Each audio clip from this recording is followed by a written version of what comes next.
याच्यामध्ये जर आपण पाहिलं तर या जिल्ह्यामध्ये की ज्यांनी मंत्रिपद असेल, जिल्हा बँक असेल किंवा सर्वसामान्य वर्गाकरता ज्या व्यक्तींनी काम केलं असे स्वर्गवासीय खटले साहेब होते. आणि त्यांच्या अचानकच्या या सर्व घडामोडींनंतर आपण पाहतो की महाराष्ट्रामधून एक अत्यंत हळहळ त्यावेळेला व्यक्त करण्यात आली.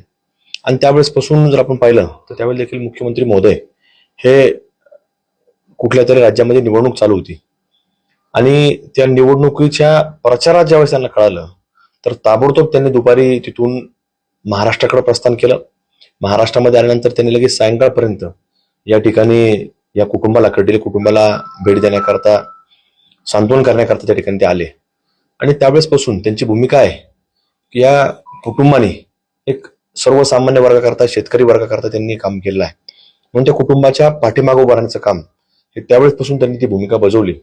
आणि ते आजही अगदी उमेदवारी जाहीर करण्यापर्यंत त्या मुख्यमंत्री देवेंद्रजी फडणवीस साहेब असतील त्यांनी ती भूमिका बजावली आहे. त्यामुळं त्यांचे व्यक्तिशः मग फडणवीस साहेब असतील, भारतीय जनता पार्टीचे अध्यक्ष रवींद्र चव्हाण साहेब असतील, बावनकुळे साहेब असतील, त्याच प्रकारे चंद्रकांतदादा पाटील साहेब असतील, जिल्ह्याचे लाडके पालकमंत्री आमदार विखे पाटील साहेब असतील, राम शिंदे साहेब असतील, या सर्वच मान्यवरांनी या उमेदवारी च्या बाबतीमध्ये महत्वाची भूमिका बजावली. आणि अक्षयदादा खर्डिले यांना उमेदवारी दिली पाहिजे ह्या बाबतीतली भूमिका बजावून ती आज जबाबदारी त्या सर्वांनी पार पडलेली आहे. पण आपण पाहतो की या घडामोडींमध्ये त्यांनी जी अपेक्षा व्यक्त केली आहे ही भावना आहे, अपेक्षा आहे.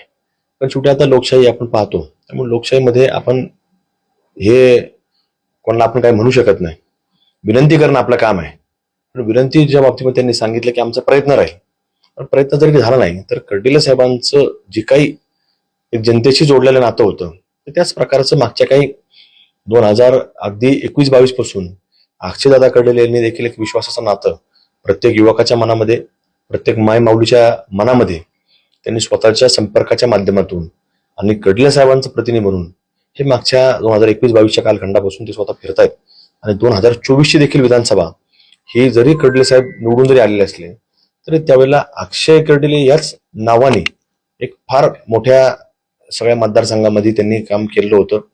आणि सातत्यानं फिरणं असेल, संपर्क असेल, सर्वसामान्य वर्गामध्ये दुःख असेल, सुखदुःखामध्ये फिरणं असं अक्षयदादांनी केलेलं आहे. त्यामुळं ह्या सगळ्या भूमिकांमध्ये ती आज पक्षाने देखील शेवटी तो जसं सुजयदादा विखे पाटील साहेबांनी सांगितलेलं होतं की भारतीय जनता पार्टीकडून सर्वे केला जातो आणि सर्वेमध्ये जे काही इच्छुक लोक असतात यांच्यापेक्षाही जे इच्छुक नाही ते सुद्धा नावं असतात.